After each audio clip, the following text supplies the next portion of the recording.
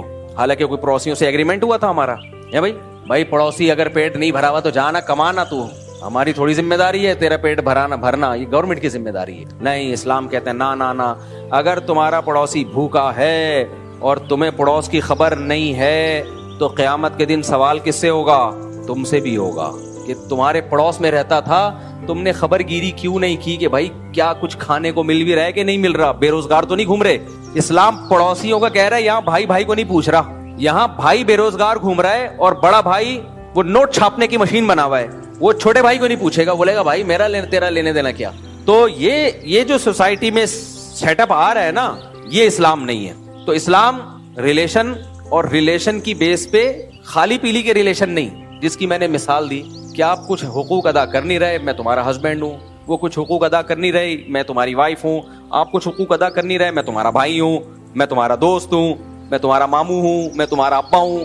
تو خالی پیلی کے ریلیشن سے میرے بھائی, جیسے دنیا میں کوئی اس ریلیشن کو نہیں مانتا, تو اللہ اس خالی پیلی کے ریلیشن کو کیوں مان لے گا کہ اللہ تو ہمارا اللہ ہے, ہم تیرے بندے. تو ایسا انگریز اللہ میاں کے ساتھ بھی وہی معاملہ کیا جو آپس میں کیا. انگریز بھی اللہ کو مانتا ہے, گاڈ کہتا ہے وہ اللہ کو, لیکن اللہ کہتا ہے نماز قائم کرو, انگریز کہتا ہے بھائی کیوں نماز قائم کریں ہم. اللہ کہتا ہے شراب چھوڑ دو, انگریز کہتا ہے کیوں چھوڑ دیں ہم. اللہ کہتا ہے خنزیر کا گوشت مت کھاؤ, انگریز کہتا ہے کیا ضرورت ہے خنزیر کا گوشت چھوڑنے کی, پروٹین اس میں بھی ہے, گائے کے گوشت میں بھی پروٹین ہے. اللہ کہتا ہے زنا مت کرو, انگریز کہتا ہے بھائی کیوں کرتے ہیں وہ لوگ زنا. تو مسلمان کی ڈیفینیشن کیا ہے, جہاں سے میں بیان لے کے چلا تھا, مسلم اسے کہتے ہیں, مومن اسے کہتے ہیں جو اللہ کے وجود کو بھی مانتا ہے اور اللہ اور بندوں کے ریلیشن کو بھی, بولو نا جملہ کنٹینیو, ریلیشن کو بھی مانتا ہے. اللہ کو بھی مانے اور یہ بھی مانے کہ اللہ کا اپنے بندوں سے ریلیشن ہے. اب یہ ریلیشن کس نے قائم کیا؟ پیغمبروں نے. تو پیغمبروں کو مانے بغیر اللہ اور مخلوق کا ریلیشن کو آپ مان ہی نہیں سکتے نا, کیونکہ پیغمبر اللہ کے سفیر ہوتے ہیں. اللہ نے ہم سے جو رابطہ کیا تو پیغمبروں کے ذریعے ہی رابطہ کیا ہے. پیغمبروں کے علاوہ اور کوئی طریقہ ہے جو اللہ نے رابطہ کیا ہو ہم سے؟ کوئی بھی طریقہ نہیں ہے. کوئی کیسٹ بھیج دی ہو اللہ نے اپنی عرش سے بھیج دی ہو, یا کوئی اخبار بھیج دیا ہو سب گھروں میں کہ میری طرف سے, یا کوئی خط بھیجا ہو, نہ. اللہ خود کہتے ہیں میں نے آدم کے ذریعے, نوح کے ذریعے, عیسیٰ کے ذریعے, موسیٰ کے ذریعے علیہم الصلاۃ والسلام, ان سب کے ذریعے اور آخر میں محمد صلی اللہ علیہ وسلم کے ذریعے انسانیت کا اور اللہ سے جو ہمارا رابطہ ہوا وہ پیغمبروں کے ذریعے ہوا. اس لیے قرآن جگہ جگہ کہتا ہے ایمان والے اسے کہتے ہیں جو اللہ پر اور اللہ کے پیغمبروں پر ایمان لاتے ہیں. بات سے بات نکلتی ہے, میں کلپ دیکھ رہا تھا, ایک آج کل نا 3 طرح کے لوگ ہیں. کچھ تو مذہبی لوگ ہیں ہم جیسے جو کہلاتے ہیں فنڈامنٹلسٹ, بنیادی 4 شادیوں والے, 19-20 بچوں والے, یہ جن کو بہت ہی بنیاد پرست قسم کے مولانا کہا جاتا ہے. تبھی مجھے اگر کوئی کہتا ہے نا ماڈرن ملا, میں کہتا ہوں بھائی ماڈرن ہم نہیں ہیں. لوگ پتہ ہے کیا کہتے ہیں ماڈرن کا مطلب یہ ہے, مجھے ماڈرن کیوں کہتے ہیں, سوئمنگ کر رہا ہوں, گھڑ سواری کر رہا ہوں, جم جا رہا ہوں. تو اگر میرے بھائی اس کو ماڈرن ملا کہتے ہو, پھر تو سارے صحابہ ماڈرن تھے. سلمہ ابن اکوا تو گھوڑے سے زیادہ تیز دوڑتے تھے. آج کوئی بزرگ دیکھا گھوڑے سے تیز دوڑتا ہوا, وہ بزرگ ہی نہیں کہلائے گا. کہیں گے تو ایسے بزرگ دوڑ رہے. بزرگ کا مطلب یہ ہے ہلاؤ تو ہلے نہیں, چلاؤ تو چلے نہیں. بریانیاں کھا کھا کے گول ہو چکے ہوں, گردن نظر نہ آ رہی ہو. بار بار میں کہتا ہوں کسی موٹے کا مذاق اڑانا مقصد نہیں ہے. کچھ لوگ بائی نیچرل موٹے ہوتے ہیں, بھاری ہوتے ہیں, نہیں کھاتے وہ تو قدرت کی. صحابہ میں بھی ایسے لوگ تھے, صحابہ تابعین میں بھی. لیکن سچی مچی کا بزرگ پتہ ہے کیا ہے آج کل, جو کھا کھا کے کیا ہو گیا ہو, گول, نہ چل سکتا ہو نہ ہل سکتا ہو, ہلاؤ تو ہلے نہیں, چلاؤ تو چلے نہیں, دوڑنا تو دور کی بات. ایسا باوقار بزرگ, پلکیں جھکی ہی رہتی ہوں, اٹھتی نہ ہوں, کھمبے سے ٹکرا جائیں مگر اوپر اٹھا کے نہ, نظر اٹھا کے نہ دیکھ, خراما چلتے ہوں, اسپیڈ سے نہ چلتے ہوں. مزاج تو طبیعت میں ہو ہی نہیں, ہر وقت خشکے, ہر وقت کیا ہو, خشکے. میں نے ایسے لوگ بھی دیکھے مولویوں میں ہی کہ ان کے سامنے 10 دفعہ کوئی ہنسی کی بات کرو پھر بھی ان کو ہنسی نہیں آتی، ایسے بیٹھے ہوتے ہیں، ایسے باوقار. ایک ایسے ہی مولانا صاحب سے میری ملاقات ہوئی نا، بڑے سیریس، بڑے سنجیدہ، کوئی ہنسنے کی بات پہ ہنسے نہیں. تو کسی نے کہا یار تم ان کو ہنسا کے دکھا دو، ان کو، یہ بہت ہی بزرگ ہیں، اعلیٰ کوالٹی کے ہیں. میں نے 5 منٹ میں اس کو جو ہنسایا ہے نا، وہ ایسے ہنس رہے تھے. میں نے کہا آج تمہارا سارا تقویٰ ختم، سارا تقویٰ ختم. خیر، تو بزرگ کا ایک عجیب، اور شادیاں وادیاں تو بزرگ پہ سوٹ ہی نہیں کرتی بھائی. بزرگ تو اتنے نیک، اتنے پرہیز، ایک بھی پتہ نہیں کیسے ہو گئی حضرت جی کی، ورنہ ان چیزوں میں کیا رکھا ہے یار، کیا رکھا ہے. بزرگ کو عورت کی طرف رغبت، لا حول ولا قوت الا باللہ. تو بزرگ کا ایک عجیب ہی مفہوم ہے، ہلانے سے ہلے نہیں، چلانے سے. یہ یاد رکھنا یہ جملہ. تو بھائی اگر ماڈرن ملا اس سینس میں ہمیں کہتے ہو تو صحابہ تو سارے ایکٹیو تھے یار. انہوں نے پوری دنیا ایسے ہی تھوڑی فتح کر لی. ہم تو ان کا 10واں حصہ بھی نہیں ہے، 10واں حصہ بھی نہیں ہے. تو بزرگ کا مطلب گناہوں سے بچتا ہو، بس اس کو فوکس کرے انسان. برائی سے بچے، منافقت نہ ہو، 2 نمبری نہ ہو، لوگوں سے ناحق پیسے لے کے غلط مسائل نہ بیان کرتا ہو، عقیدہ شرکیہ نہ ہو. اس طرح جو بھی ایک اصل تو گناہ سے بچنا ہے. اور اگر اللہ نہ کرے کبھی گناہ ہوئے تو توبہ کرے فوراً. وہ علماء نے یہ لکھا ہے کہ بزرگ سے گناہ بھی ہو سکتا ہے، انسان ہے وہ. بعض صحابہ سے بھی غلطی ہوئی لیکن انہوں اپنی غلطی پہ ڈٹے نہیں رہے. وہ قرآن نے کہا نا کہ اذا فعلوا فاحشة او ظلموا انفسهم ذکروا اللہ. ایمان والوں سے اگر کبھی کوئی غلطی ہو بھی جائے ان کو اللہ کا خوف غالب آتا ہے. فاستغفروا لذنوبهم، ان کو چین نہیں آتا جب تک اپنے گناہ سے توبہ نہ کر لیں. وہ خیر یہ موضوع الگ ہے. تو میں جلدی سے بات کو سمیٹتا ہوں. میں یہ کہہ رہا تھا بھائی ہم مسلم ہیں. مسلم کسے کہتے ہیں؟ جو اللہ کو مانتا ہو، پھر پیغمبروں کو مانتا ہو. پیغمبروں کو ماننے کا مطلب کیا؟ اگر آپ پیغمبروں کو نہیں مانتے تو پھر اللہ کا اپنے بندوں سے جو ریلیشن ہے، اللہ اپنے بندوں سے کیا چاہتا ہے، ہم پر کیا ذمہ داریاں ہیں جو اللہ کی وجہ سے آئی ہیں، اللہ کو اللہ ماننے سے آئی ہیں. عورت شوہر کو شوہر مان لے تو شوہر ماننے سے عورت پر کچھ ذمہ داریاں آ جاتی ہیں. شوہر عورت کو اپنی بیوی مان لے تو ماننے کے بعد شوہر پر کچھ ذمہ داریاں آ جاتی ہیں. آپ کسی کو اپنا دوست مان لیں تو دوست ماننے کے بعد کچھ ذمہ داریاں آپ کے اوپر آ جاتی ہیں. آپ کسی کو اپنا بھائی کہہ دیں تو بھائی ماننے کے بعد کچھ ذمہ داریاں آ جاتی ہیں. اولاد مان لیں تو اولاد ماننے کے بعد کچھ ذمہ داریاں آ جاتی ہیں. ماں باپ مان لیں تو ماں باپ ماننے کے بعد. اسی طرح جب آپ کسی کو اللہ مان لیتے ہو، خدا مان لیتے ہو، تو بھی کچھ ذمہ داریاں آپ پہ لاگو ہو جاتی ہیں. انگریز کہتے ہیں کوئی ذمہ داریاں لاگو نہیں ہوتی، ہندو کہتا ہے کوئی ذمہ داریاں لاگو نہیں ہوتی، سکھ کہتا ہے کوئی ذمہ داریاں یا ہوتی ہیں بہت تھوڑی سی، لیکن اللہ کہتا ہے بہت ساری ذمہ داریاں لاگو ہوتی. تو اس لیے ایمان بالغیب کا ہمیں حکم ہے کہ ہم نے اللہ کو دیکھا نہیں، ایمان لانا ہے. ہم نے پیغمبروں کی بات پر ایمان لائے ہم، کیونکہ ان کی نبوت کے دلائل تھے. تو میں وہ ایک مثال دے رہا تھا موضوع سے تھوڑا سا ہٹ کے کہ یونیورسٹیوں کے آج کل کچھ لبرل قسم کے پروفیسر ہیں. تو 3 طبقے ہیں. ایک تو ہم جیسے فنڈامنٹلسٹ قسم کے مولانا ٹائپ کے لوگ، کچھ ایسے ہیں جو بالکل ہی ملحد ہو گئے ہیں. یونیورسٹی میں کچھ پروفیسر ایسے ہیں ببانگ دہل خدا کا انکار کرتے ہیں. وہ کوئی خدا نہیں ہے، کوئی مذہب کی ضرورت نہیں ہے، مذہب کی وجہ سے ہم ترقی نہیں کر سکیں گے، مذہب جب تک ہوگا سوسائٹی ترقی نہیں کرے گی. اوٹ پٹانگ باتیں کر رہے ہوتے ہیں بیٹھ کے وہ. لیکن کچھ ایسے ہیں جو کہتے ہیں مسلم ہیں. ایسے اسکالرز بھی آ رہے ہیں، آپ ٹک ٹاک پہ ان کے کلپ وائرل ہو رہے ہوتے ہیں، یوٹیوب پہ، فیس بک پہ، وہ بہت گمراہ کر رہے ہیں لوگوں. وہ یہ کہتے ہیں دیکھو سائنس اور مذہب ایک دوسرے کے اگینسٹ ہیں. یہ بہت خطرناک بات ہے، اس کو خوب سمجھو. وہ کہتے ہیں ٹھیک ہے مذہب اچھی چیز ہے، جیسے اسلام ہے، کوئی مذہب پہ عمل کرتا ہے. کہتے ہیں مذہب کا تعلق آپ کے بلیف سے ہے، آپ کی تھنکنگ سے ہے، جبکہ سائنس کہتی ہے سائنٹیفکلی کسی چیز کا پروو ہوگا، وہ پروو ہوگی تو اس کو سائنسدان مانیں گے. اور مذہب نام ہے خیالات کی دنیا کا. پھر وہ دلیل دے کے دیکھو مذہب شروع ایمان بالغیب سے ہوتا ہے، جبکہ سائنس غیب سے شروع. بولتے کیوں نہیں یار؟ سائنس کا تعلق غیب سے نہیں ہے، مذہب کا تعلق کس سے ہے؟ غیب سے. تو جو اوتھینٹک ہے وہ مذہب ہوا یا سائنس ہوئی؟ بولو نا. کوئی کافر نہیں بنا رہا آپ لوگوں کو، میں اس کی بات کو ایکسپلین کر رہا ہوں. بھائی جس کا تعلق مشاہدے سے ہے وہ تو زیادہ اوتھینٹک بات ہوئی نا. اور مذہب کا تعلق تو مشاہدے سے ہے ہی نہیں. مذہب تو شروع ہوتا ہے الذین یؤمنون بالغیب.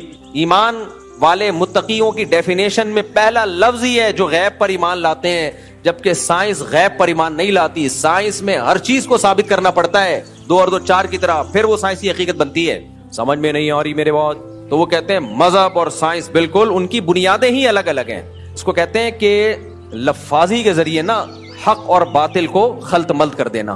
باطل اور حق کو ایسے الفاظ جیسے انگریز نے، جیسے میں نے یہ نہیں کہا ابھی ابا مر گئے آپ آفس جا رہے ہیں، سب بولیں گے یار تیرا باپ کا جنازہ پڑا ہوا ہے، تجھے غم نہیں ہوا؟ کوئی تعلقات خراب تھے؟ تو آپ کہیں کہ پروفیشنلزم اسی کو کہتے ہیں. کام، قائد اعظم نے کیا فرمایا تھا؟ کام کام اور بس کام. قائد اعظم یہ نہیں فرمایا تھا ابا ابا کہاں سے لبا، ابا ابا اور بس ابا، یہ فرمایا تھا قائد اعظم نے؟ باپ باپ اور بس باپ؟ قائد اعظم کہہ کے گئے تھے کام کام اور بس کام۔ میں قائد اعظم کی نصیحت پہ عمل کر رہا ہوں، باپ مر گیا آج بھی کام پہ آ رہا ہوں میں۔ تو بھائی یہ خلط مبحث ہے۔ قائد اعظم کے بھی فادر کا جیسے انتقال ہوا تھا نا، وہ بھی جاب پہ نہیں گئے ہوں گے، وہ بھی چھٹی کر کے غم کی وجہ سے وہ بھی نڈھال ہو گئے ہوں گے۔ وہ یہ کیوں کہیں گے بھائی کہ کام کام کا اور بس کام کا یہ مطلب ہے؟ کام کام اور بس کام کا مطلب یہ کہ سستی میں کام نہ چھوڑو، سستی میں کام نہ چھوڑو۔ تو یہ جو بعض چیزوں میں کیا ہوتا ہے خلط مبحث۔ اب یہ جو کہتے ہیں نا مذہب اور سائنس ایک دوسرے کے بالکل اگینسٹ، کیونکہ مذہب شروع ہی کس سے ہو رہا ہے؟ یؤمنون بالغیب سے، غیب پر، اور سائنس غیب کا نام نہیں ہے۔ سائنٹیفیکلی آپ کو کسی چیز کو ثابت کرنا پڑے گا پھر سائنس اس کو مانتی ہے۔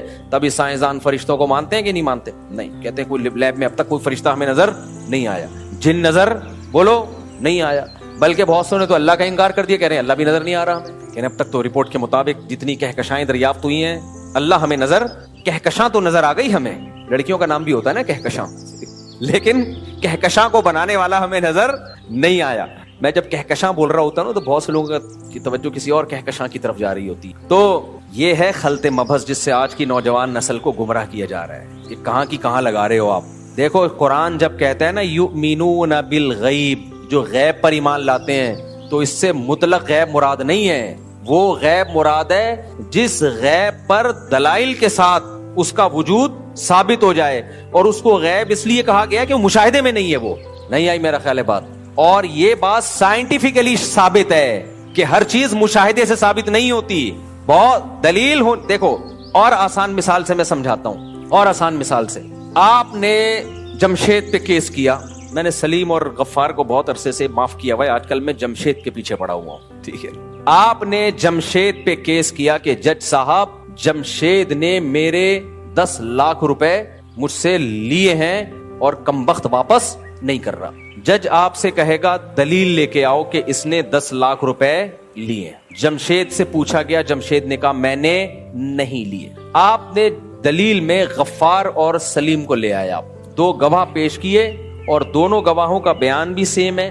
جج نے دونوں گواہوں کو کی پڑتال کی کہ یہ جھوٹے تو نہیں ہیں، گٹکا تو نہیں کھاتے، شراب تو نہیں پیتے، محلے والوں سے معلومات لی، سب نے کہا بھائی بڑے نیک پرہیزگار ہیں، اب تک ان کی زبان سے ہم نے کبھی جھوٹ بولو سنا نہیں۔ جج نے کہا ہو سکتا ہے سچ بول رہے ہو لیکن ان کا کوئی مفاد ہو، ان کا کوئی مفاد ہو۔ تو جج نے دیکھا نہ کوئی رشتہ داری ہے ان کی، نیوٹرل لوگ ہیں، ان کا کوئی لینا دینا بھی نہیں ہے، نہ جمشید سے اور نہ جمشید کے خلاف کیس کرنے والے سے کوئی مفاد بھی نہیں ہے، بلکہ جمشید اتنا طاقتور ہے کہ انہیں جمشید کے خلاف گواہی دینے میں خطرہ ہے کہ جمشید کے گنڈے ان کو ٹھکائی نہ لگا دیں، مار نہ دیں ان کو۔ سمجھ میں آ رہی ہے بات؟ یعنی جمشید کے خلاف گواہی دینے میں الٹا خطرہ ہے ان کو۔ اب مجھے بتاؤ جج ان دونوں کی گواہی پہ جمشید کے خلاف فیصلہ کرے گا کہ نہیں کرے گا؟ بولو نا، کرے گا یقین، کہے گا یار نہ ان کی کوئی، ستار نے کیس کیا جمشید کے خلاف، نہ یہ ستار کے رشتہ دار ہیں، محلے والوں سے معلومات لے لی، جہاں سے ان کا بچپن گزرا ہے ان لوگوں سے بھی ہم نے معلومات لی ہیں، کہہ رہے ہیں کبھی ان بیچاروں نے کبھی بھی زندگی میں جھوٹ نہیں بولا، نہ یہ گٹکا کھاتے ہیں، نہ سگریٹ پیتے ہیں، کوئی غیر اخلاقی سرگرمیوں میں بھی نہیں ہے، بہت زیادہ تحقیق کی ان کا اپنے گھر والوں کے ساتھ سلوک کیسا ہے، بیویوں نے بھی کوئی ان کے خلاف کبھی کمپلین نہیں کی ہے، بچے بھی کہتے ہیں ہمارے ابا بہت نیک ہیں، ہر طرح سے جج نے ایسا کرتا نہیں ہے، جج اتنا نیک آج تک پیدا ہوا نہیں ہے، لیکن خیالی دنیا میں جانے میں گورنمنٹ نے کوئی پابندی نہیں لگائی، فرض کر لو اتنے نیک جج۔ پھر جج نے کہا یار مفاد ہو سکتا ہے ان کا غفار سے کوئی مفاد ہو، سوری غفار تھا جس نے پیسے دیے تھے، بے وقوف تو تھا اتنا تو ہے، لیکن نام کیا تھا اس کا؟ پیسے دیے تھے نا، بے وقوف تو بہرحال تھا، کیا نام تھا؟ ستار۔ تو ستار سے ان کا کوئی ریلیشن، پوری تحقیق کر لی، گواہیوں پہ گواہیاں لے لی، جرح کر لی، بالکل ایک نمبر ہیں بھائی یہ دونوں گواہ، اور مفاد تو دور کی بات، گواہی دینے میں الٹا ان کی جان کو خطرہ ہے، جمشید مروا دے گا ان، پھر بھی یہ گواہی دے رہے ہیں۔ اب جج کہے گا یار یہ ثابت ہو گیا، عدالت یہ فیصلہ کرتی ہے کہ جمشید کمبخت نے ستار کے 10 لاکھ روپے کھائے ہیں۔ اب آپ آ گئے، آپ یونیورسٹی کے پروفیسر تھے، سائنس بہت زیادہ پڑھی ہوئی تھی آپ نے کیا پڑھی ہوئی تھی؟ سائنس۔ آپ نے کہا میں آکسفورڈ یونیورسٹی سے پڑھ کر آیا ہوں اور میں نے سائنس پڑھی ہے، سائنس یہ کہتی ہے، سائنس کہتی ہے جج صاحب آپ نے خود دیکھا، سائنس مشاہدے کا نام ہے، غیب کا نام نہیں ہے، غیب پر یقین نہیں رکھتی سائنس۔ میں چونکہ سائنسدان ہوں، جج صاحب آپ نے اپنی آنکھوں سے دیکھا کہ غفار نے جمشید کو 10 لاکھ روپے دیے ہیں بھائی، جج کہے گا نہیں بھائی میں نے آنکھوں سے دیکھنا ہوتا, میں کرسی پہ بیٹھوں یا لوگوں کے گھر جا کے آنکھوں سے دیکھتا رہوں, میں تو یہاں بیٹھا ہوں. جج صاحب سائنس نہیں پڑھی لگتا ہے آپ نے, آپ تو بن دیکھی بات پہ یقین کر رہے ہو. جمشید تو انکار کر رہے ہیں مجھ سے کوئی پیسے نہیں لیے, اور آپ نے پھر بھی جمشید پہ 10 لاکھ روپے ڈال دیے. لگتا ہے آپ کا مولویوں سے تعلق ہے. یؤمنون بالغیب, آپ غیب کی باتوں پہ یقین کرتے ہو. دیکھو جج صاحب سائنس اس کا نام نہیں ہے, سائنس اس کا نام نہیں, سائنس مشاہدے کا نام ہے. مشاہدہ آپ نے نہیں کیا, لہذا آپ نے جمشید پہ جو بلی ڈالی ہے اکارڈنگ ٹو سائنس اور سائنسدانوں کے حساب سے یہ بلی غلط ہے. جج کہے گا بھائی آپ اپنے دماغ کا علاج کروائیں. دنیا میں جتنے بھی فیصلے ہوتے ہیں گواہیوں کی بیس پہ ہی ہوتے ہیں. ہاں گواہوں کے بارے میں دیکھا جاتا ہے جھوٹے ہیں یا سچے, اور گواہوں کا مشاہدہ ہے کہ انہوں نے جمشید کو لیتے ہوئے دیکھے ہیں. اب ہر شخص کا مشاہدہ کرنا ضروری نہیں ہے, گواہوں کا مشاہدہ کافی ہے. اب ہمارے لیے گواہوں کے سچے ہونے کا مشاہدہ کی ضرورت ہے. ہمیں ہر کیس کو ہمیں خود دیکھنے کی ضرورت نہیں ہے. مثال کے طور پر جو سائنسی نظریات ہوتے ہیں, سائنسدان کہتے ہیں ہم نے کووڈ کی ویکسین ایجاد کر لی ہے. یہ ویکسین آپ کی تشریفوں کا تذکرہ ہر بیان میں آ جاتا ہے یار, پچھلی دفعہ بھی 2-3 تشریفیں اور پھر چترال آ گیا, اس پہ لوگ بہت پریشان ہیں. میں نے کہا تھا نا آپ نے اگر کسی کو پیسے دیے تو پیسے نکلوانے کا صرف ایک ہی طریقہ ہے کہ دونوں تشریفوں پہ رکھ کے کیا لگاؤ, چترال. اس کا فائدہ کیا ہوگا, نشان بھی پڑے گا, ہڈی نہیں ٹوٹے گی, تو وہ ثبوت کے طور پہ نشان دکھا بھی نہیں سکے گا. اور سائنس مشاہدے کا نام ہے. سائنس کس کا نام ہے؟ جب تک نشان دیکھیں گے نہیں فیصلہ کریں گے ہم نہیں کر سکتے. خیر, تو یہ تشریف کا ذکر پتہ نہیں کہاں سے آ گیا. خیر, میں کیا بات کر رہا تھا, یہ لوگ میرے پاس نا روتے ہوئے بہت آ رہے ہوتے ہیں, اس لیے میں اتنا سخت ہوں اس میں. ہر 4 دن بعد کوئی کیس آ رہا ہوتا ہے, میرے پیسے اس نے کھا گیا, میرے پیسے وہ کھا گیا, میرے پیسے وہ. تو دیے کیوں بھائی؟ کہہ رہے ہیں یار وہ تبلیغی جماعت سے اس کا تعلق, وہ بزرگ ہے, وہ نیک ہے, وہ تو 1 نمبر ہے, وہ تو ایسے ہے. بھائی آپ پیسے دینے سے پہلے سوچا کرو. اس زمانے میں کسی کو پیسے دینے والا بے وقوف, جو لے کے واپس کر دے اس سے بڑا بے وقوف, اور جس کو ہماری بات سمجھ میں آئے وہ ان دونوں سے سمجھ میں نہ آئے وہ ان دونوں سے بڑا بے وقوف. پیسے ویسے اپنی جیب میں رکھا کرو بس. کسی کو دیے تو گئے, زکات میں دے دو, صدقے میں دے دو, باقی کاروبار کے لیے دو گے کوئی نہیں کما کے دے گا. خیر, چاہے مفتی ہو چاہے بزرگ ہو, نہیں سمجھ میں آ رہا تو دے کے دیکھ لو بس, کوئی نہیں کما کے دیتا. سگا بھائی نہیں دے گا, باپ کو دو گے وہ کھا جائے گا. باپ ویسے تمہیں کھلاتا رہے گا, لیکن جس دن ابا کو کاروبار کے نام پہ پیسے دیے ابا بھی کھا جائے گا. بیٹے کو دے دیے بیٹا کھا جائے گا. مجھے لوگ کہتے ہیں میں اپنے بیٹے کو ٹیکسی خرید کے دینا چاہتا ہوں, وہ ٹیکسی چلائے, تو کبھی بھی نہیں خرید کے دینا. وہ نہیں کما کے دے گا, وہ اسی ٹیکسی پہ کمائے گا جو اس نے اپنے پیسوں سے خریدی ہو, خوب سمجھ لو.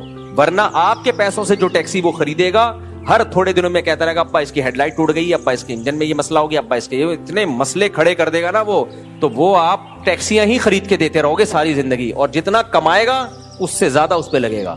آج تک میں نے نہیں دیکھا بھائی, جو اپنے پیسوں پہ جو کچھ ہوتا ہے نا وہی ہوتا ہے. خیر, ہم ٹاپک کی طرف آتے ہیں. تو اب آپ نے جج سے کہا جج صاحب سائنس تو نام ہے مشاہدے کا, آپ نے خود تو دیکھا نہیں. تو جج کیا کہے گا, بھائی غفار کے ذمے یہ تھا کہ دلیل سے ثابت کر دے کہ جمشید نے میں نے پیسے لیے ہیں, اور دلیل 2 چیزوں کا نام ہے, یا تو خود مشاہدہ کیا ہو یا کسی قابل اعتماد آدمی کے مشاہدے پر فیصلہ کرو آپ, جس آدمی کا سچا ہونا ثابت ہو جائے. سمجھ میں آ رہی ہے بات؟ تو دلیل 2 طرح کی ہوتی ہے, بار بار میں بیان میں کہتا ہوں. ایک دلیل عقلی, ایک ہوتی ہے دلیل نقلی. نقلی سے مراد وہ نقلی نہیں جو اردو میں جس کو نقل کا مطلب آتھینٹک ذریعے سے آپ تک خبر پہنچی ہو. تو اس کو غیب اس لیے کہا جاتا ہے کہ ہم نے خود نہیں دیکھا, لیکن یہ وہ غیب نہیں ہے کہ اٹکل پچو کہ اس کے پر کوئی دلیل ہی نہیں ہے, بلکہ یہ وہ غیب ہے جس کے برحق ہونے پر دلائل کے انبار لگے ہوئے ہیں. تو اللہ کہتے ہیں ایسے غیب پر ایمان نہ لانے والا ہٹ دھرم اور ضدی ہے. مسلمان ہٹ دھرم اور ضدی نہیں ہوتا. جب وہ پیغمبروں کے مشاہدے اور آسمانی کتابیں جن کے دلیل سے جن کا برحق ہونا ثابت ہے, ان کتابوں نے کوئی خبر اگر دے دی ہو تو یہ ایمان لے آتے ہیں. یہ نہیں کہتے کہ سائنس سے یہ بات ثابت نہیں ہے. یہ ایسے ہی ہٹ دھرمی ہوگی جیسے جج کہے کہ جمشید صاحب گواہوں سے تو ثابت ہو گیا ہے کہ آپ نے غفار سے پیسے لیے, لیکن سائنس سے یہ بات ثابت نہیں ہے. تو غفار کہے گا جج سے کہ میں نے تیرے جیسا ہٹ دھرم اور ڈھیٹ آدمی دنیا میں دیکھا نہیں ہے, اور ظالم بھی ہے تو. اللہ بھی کہتے ہیں کہ ایمان والے غیب پر ایمان لاتے ہیں, تو اس سے مطلق غیب مراد نہیں ہے, وہ غیب جو ہماری نظروں سے چھپا ہوا ہو لیکن اس کے وجود پر پیغمبروں اور آسمانی کتابوں جیسی مضبوط دلیلوں سے ثبوت قائم ہو چکے ہوں. تو میں اس کی ایک مثال دے رہا تھا کہ دیکھو کووڈ میں ہم لوگوں نے جا کے ویکسین لگائی, سب مسلمانوں نے لگائی, کسی نے رائٹ سائڈ پہ کسی نے لیفٹ سائڈ پہ لگائی. تو کیا ہم نے مشاہدہ کیا کہ یہ ویکسین کووڈ کے علاج کے لیے بہترین ہے؟ ہم نے مشاہدہ کیا ہے بھائی؟ کیوں بھائی؟ ہم نے اعتماد کیا کہ یہ ڈاکٹروں کی فیلڈ ہے اور ڈاکٹروں کا مشاہدہ ہے، انہوں نے تجربے کر کے دیکھا ہے۔ اب جب انہوں نے تجربے کر لیے تو اب میرے اور آپ کے لیے تجربے ضروری نہیں ہے، ہمیں ان پر اعتماد ہے، اور اس اعتماد کی بیس پہ ہم پیناڈول بھی کھا رہے ہوتے ہیں، ڈاکٹر سے ٹیکا بھی لگوا رہے ہوتے ہیں۔ تو یہ سب چیزیں تو غیب ہے میرے بھائی۔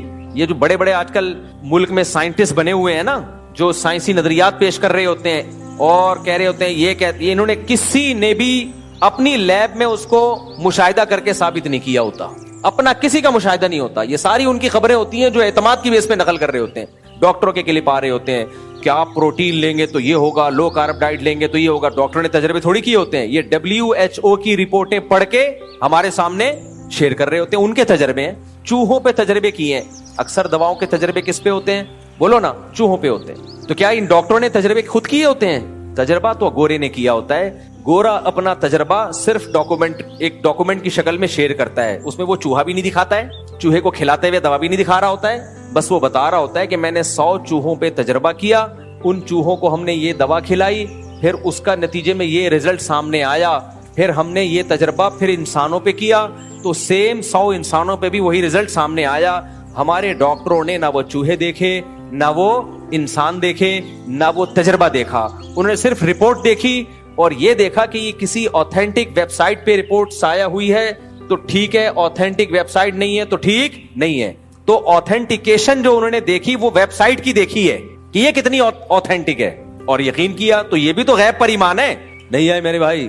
لیکن ایک ڈاکٹر WHO کی رپورٹ شائع ہو رہی ہے اور اس میں بتایا جا رہا ہے کہ اتنے ملکوں کے ڈاکٹروں نے چوہے پہ تجربے کیے، یہ کیا وہ کیا وغیرہ، اس کے بعد یہ رپورٹ مرتب کی، اس پہ 50 ڈاکٹروں کے 50 ملکوں کے ڈاکٹروں کے سائن بھی ہیں، اور وہ رپورٹ پاکستان آئی۔ اب یہاں کا ڈاکٹر کہہ رہے میں اس کو نہیں مانتا، میں چونکہ سائنس پہ بلیو کرتا ہوں اور سائنس نام ہے مشاہدے کا، وہ 100 کے 100 چوہے میرے سامنے حاضر کیے جائیں، جن کو دوا کھلائی گئی تھی میرے سامنے دوا کھلائی جائے، میں مشاہدہ کر کے پھر کہوں گا کہ یہ میڈیسن لوگوں کے لیے ٹھیک ہے۔ تو لوگ کیا کہیں گے میرے بھائی؟ بن دیکھے ایمان لے آؤ، بن دیکھے یقین کر لو، کیونکہ یہ مستند ذریعے سے ہم تک پہنچی ہے۔ ڈاکٹر کا نہیں، سائنس نام ہے مشاہدے کا، غیب پر تو مسلمان یقین رکھتے ہیں، مذہبی لوگوں کا کام ہے، تو ہم ایسے ڈاکٹر کو ضدی اور ہٹ دھرم کہیں گے۔ اس کے علاوہ ہمارے پاس کوئی آپشن، کوئی اور گالی نہیں ہے۔ مسجد میں اتنی ہی گالی دی جا سکتی ہے، خوشبو لگا کے آؤ گے تو ایسے ڈاکٹروں کے لیے گالیوں کی پوری ایک لسٹ ہوگی ہمارے پاس کہ تو پاگل ہے کہ WHO کے بڑے بڑے ڈاکٹر تجھے بلائیں اور وہ چوہے بھی دکھائیں اور تجربے بھی کرائیں۔ سب غیب پر ایمان لے کر آتے ہیں۔ ہم ڈاکٹر کے پاس گئے، ٹیکا لگا دیا، نہ ہم نے دیکھا کہ سرنج میں ہے کیا، تبھی تو کئی لوگ اس غیب کے چکر میں مر بھی گئے، غلطی سے غلط ٹیکا لگا دیا ڈاکٹر نے۔ کووڈ کم کہہ دیا ڈاکٹروں نے کورونا بیماری ہے، ہمیں تو نہیں پتا تھا، ہم نے مان لیا بھائی بیماری ہے۔ ٹیکے لگوانا بھی لوگوں نے شروع کر دیا، حالانکہ ان ٹیکا لگتے ہی کچھ لوگ دنیا سے چلے بھی گئے، پھر بھی ہم نے کہا یار وہ حسن اتفاق سے چلے گئے ہوں گے۔ تو یہ تو سب غیب ہے۔ تو مذہب میں بتا رہا ہوں نا کہ کس طرح سے پروفیسر لوگ گمراہ کرتے ہیں، کہتے ہیں مذہب نام ہے غیب پر، تو غیب جو ہے وہ تو چھپی ہوئی چیز ہے، تو وہ ایک آپ کا اپنا بلیو ہے، آپ رکھو نہیں رکھو آپ کی اپنی عقیدت ہے، اور سائنس کس کا نام ہے؟ مضبوط دلائل کا نام۔ لہذا سائنسدان جو ہوتا ہے نا وہ ویلڈ بات کر رہا ہوتا ہے، یہ مذہبی لوگ ہوائی باتیں کر رہے ہوتے ہیں۔ مذہب نام ہی ہوائی باتوں کا ہے، ہوگا مذہب نام ہوائی باتوں کا، لیکن اسلام ہوائی باتوں کا نام بولو نا نہیں ہے، بلکہ اسلام تو بغیر دلیل کے جو بات کرے اس کو پرلے درجے کا احمق اور پرلے درجے کا بے وقوف قرار دیتا ہے۔ اسلام تو نام ہی دلائل کی دنیا کا ہے۔ دیکھو قرآن الحمد سے لے کے والناس تک آپ لوگ بھی اتنا قرآن تو آتا ہے نا، افلا تعقلون، افلا یعقلون، افلا تتفکرون، یہ لفظ ہے نا قرآن میں۔ بھائی جب تراویح پڑھتے ہو تو یعقلون تعقلون تو سمجھ میں آتا ہے نا، کیا خیال ہے بھائی؟ بلکہ زیادہ تر کو تو یہی سمجھ میں آ رہا ہوتا ہے، یعقلون تعقلون اللہ اکبر، کبھی تعقلون پہ اللہ اکبر، کبھی یعقلون پہ اللہ اکبر۔ تو یعقلون عقل سے نکلا ہے، تتفکرون غور و فکر سے نکلا ہے۔ تو اسلام تو الحمد سے لے کے والناس تک عقل استعمال کرنے کا حکم دیتا ہے آپ کو۔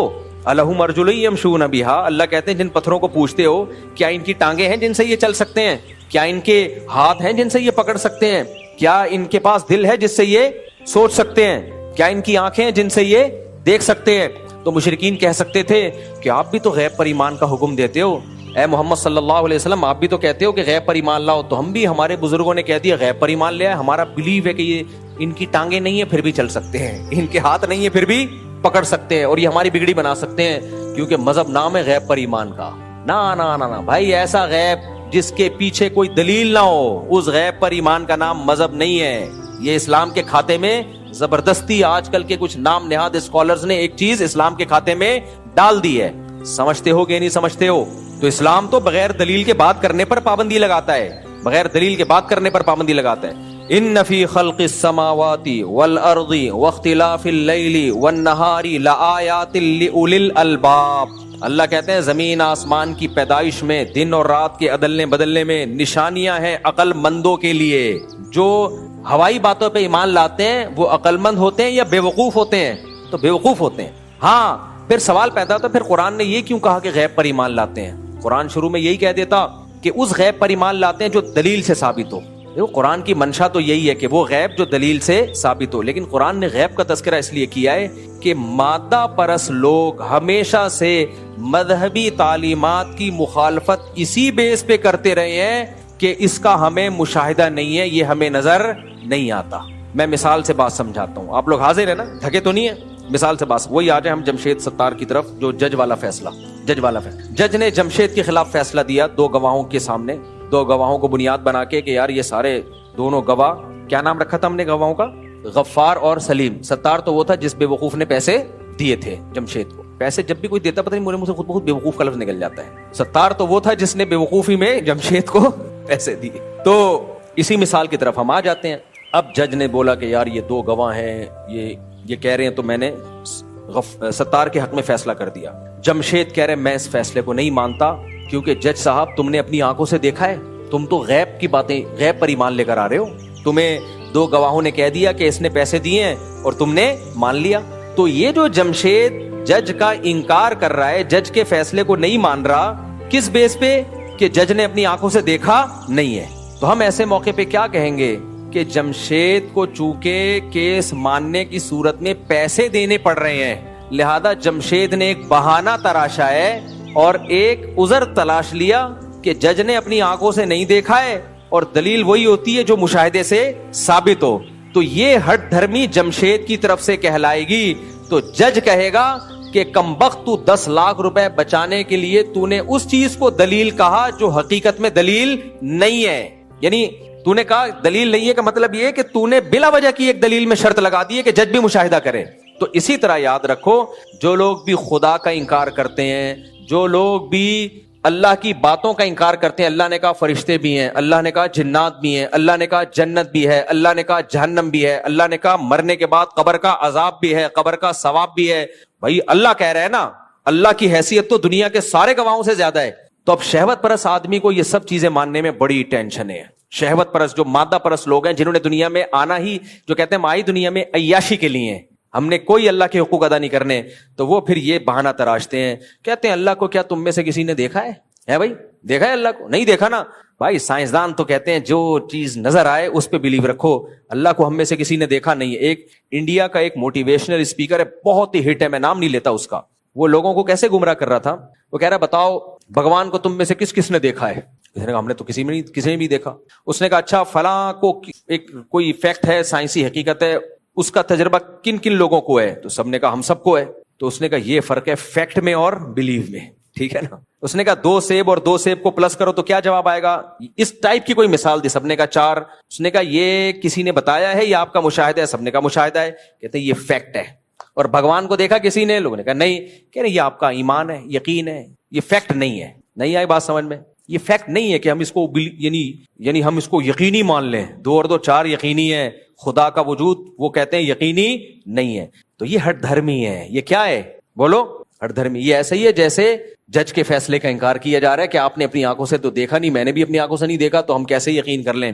تو جتنے بھی مادہ پرست لوگ ہیں نا، وہ یہ گڑبڑ کرتے ہیں.